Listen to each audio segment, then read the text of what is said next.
আমাদের পুরনো বাড়িতে একটা সেগুন কাঠের চেয়ার ছিল, বেশ লম্বা হাতলওয়ালা। পিঠের ঠেস দেবার জায়গায় 4টে বড় পাটি, বসার জায়গাটাও অনেক বড়। বাবা ওই চেয়ারটাতে বসতেন, বসে খবরের কাগজ পড়তেন, ডায়েরি লিখতেন, হিসেব লিখতেন। বন্ধুরা কেউ এলে ওই চেয়ারে বসে গল্প করতেন। ওই চেয়ারে সকাল বিকাল চা খেতেন। বর্ষার দিনে ওই চেয়ারে পা তুলে বসে মুড়ি তেলে ভাজাও খেতেন। নতুন যে ফ্ল্যাটে উঠে এসেছি, এখন তার কোনো ঘরেই চেয়ারটা ঠিক মতো রাখা যাচ্ছিল না। ঘরে, বারান্দায়, ডাইনিংয়ে কোথাও চেয়ারটা মানাচ্ছিল না। নতুন সব আসবাবের মধ্যে চেয়ারটা অসম্ভব বেমানান। কিন্তু বাবার মতোই বাবার এই চেয়ারটাও আমার ভীষণ প্রিয়। ওটা ফেলে দেব বা বিক্রি করে দেব, কোনোটাই ভাবতে পারি না। চেয়ারটা দেখলেই বাবার কথা মনে পড়ে। বাবা চেয়ারটায় বসে মহাভারত, গীতা পড়তেন, রবীন্দ্রনাথ পড়তেন। মহাভারত, গীতা, রবীন্দ্রনাথ। চেয়ারটার গায়ে হাত রাখলেই আমার এখনো কানের মধ্যে বেজে ওঠে। তবু সেই চেয়ারটাকে রাখতে পারলাম না।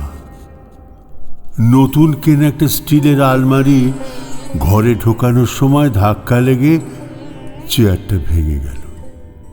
একটা পা জখম হয়ে গেল।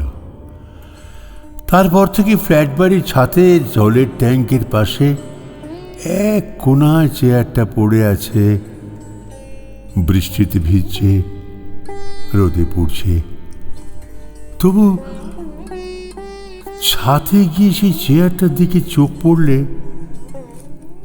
বাবার কথা ভীষণ মনে পড়ে। একদিন ভোর রাতের স্বপ্নে বাবাকে দেখলাম। বাবা বললেন, খোকন,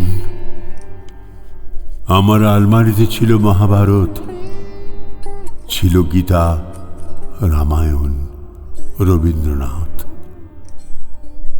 তোর আলমারিতে শেয়ারের কাগজ, ব্যাংকের পাসবই আর স্কচের বোতল। আমার খাতাপত্রে আমি লিখতাম গান, কবিতা। লিখে রাখতাম সুভাষ বোসের বক্তৃতার সারাংশ। তুই তো নোটবুকে, ডায়েরিতে কেবল টাকার হিসেব রাখিস।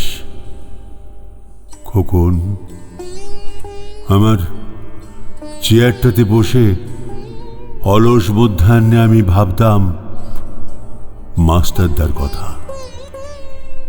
ঋষি অরবিন্দের কথা, শ্রীরামকৃষ্ণের কথা। আর ওই চেয়ারে বসে তুই এখন গল্প করিস নোংরা রাজনীতির। না খোকন, ও চেয়ার তুই ছুঁস না। হ্যাঁ খোকন, তুই ওই চেয়ারের যোগ্য নয়। ঘুম যখন আচমকা ভেঙে গেল, দৌড়ে ছাদে গেলাম। দেখলাম চেয়ারটা আপনি ভেঙে গেছে, পড়ে আছে একলা ছাদে।